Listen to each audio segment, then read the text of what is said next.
Charles Manson is rotting in hell.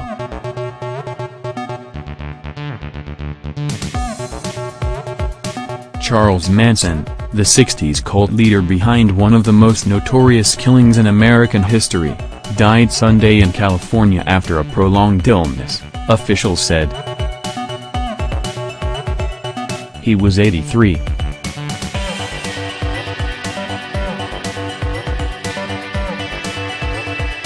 Manson, housed at Corcoran State Prison since 1989, died at 8:13 p.m. local time at Kern County Hospital, the California Department of Corrections said in a press release early Monday. He'd been in failing health for months and was first hospitalized back in January, reportedly with serious gastrointestinal problems. Manson, who infamously wore a swastika tattoo between his eyebrows, had spent more than 45 years in prison after being convicted of directing his Manson family clan of troubled, mostly female, followers to kill 7 people in California in the summer of 1969. The dead included actress Sharon Tate, the pregnant wife of director Roman Polanski, who was stabbed 16 times. "I am crime," Manson proudly proclaimed during a collect call to the Post from prison in the mid-2000s. Born on November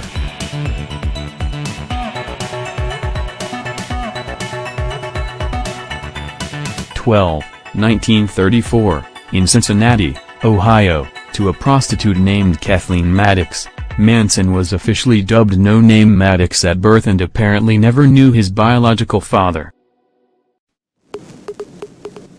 From a very young age, Manson was a self-styled outlaw who took pride in being a criminal and reveled in all the mayhem he caused.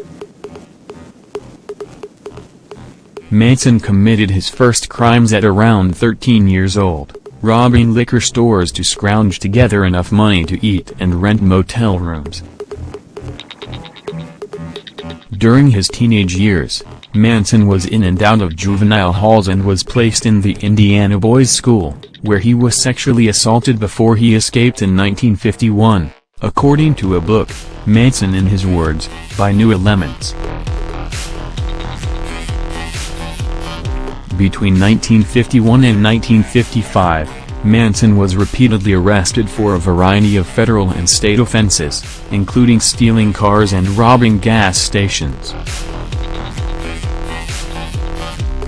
He was sent to reformatories, but none of them could wean him off his appetite for trouble.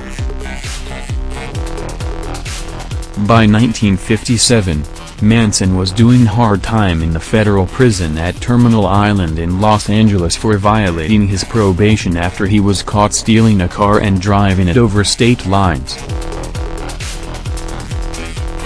He was eventually paroled, but started a career as a pimp and tried to cash forged U.S. Treasury checks.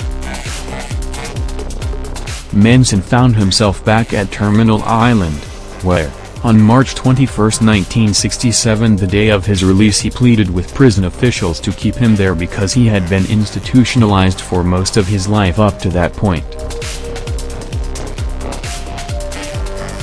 The wild-eyed, gnome-like figure ended up staying in Los Angeles, where he wrote and played music with a guitar and began a hippie cult that drew tough men and disaffected suburban young women.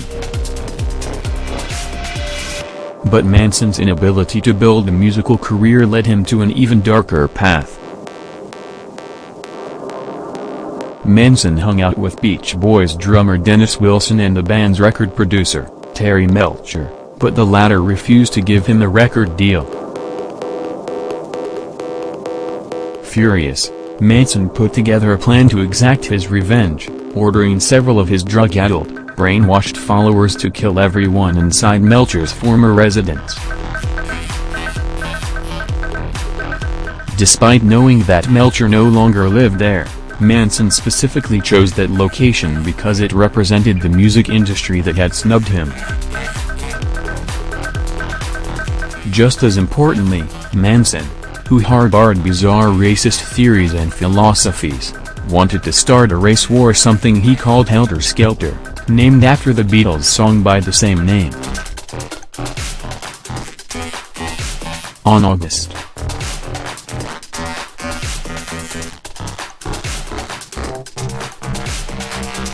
9, 1969, Manson's disciples, Charles Tex Watson, Susan Atkins and Patricia Krenwinkel, descended on Melcher's former compound in Benedict Canyon, where pregnant actress Sharon Tate was now living with filmmaker Roman Polanski.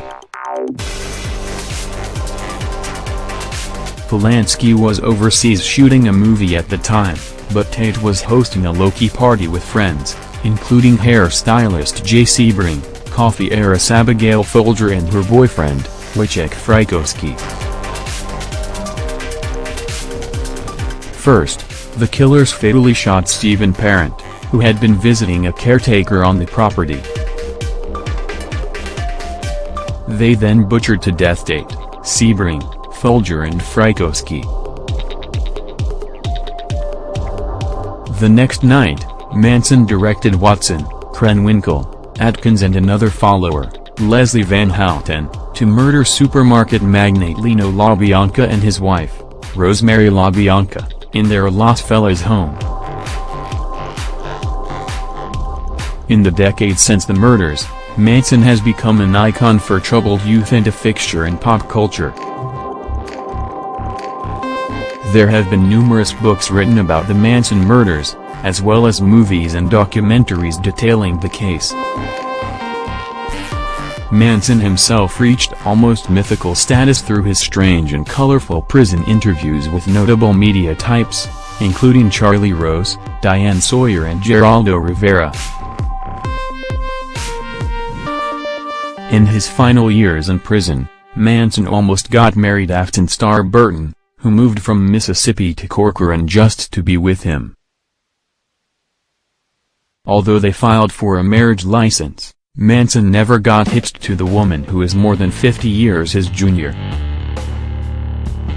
No one who carried out murders at Manson's behest has ever been released from prison. Watson, Krenwinkel, and Van Houten remained locked up in California while Atkins died in prison in 1989. A board granted Van Houten, who at 19 was the youngest of the killers, parole in September. But the ruling is still under review in California Gov. Jerry Brown will get to uphold, reject or modify the finding of parole early next year.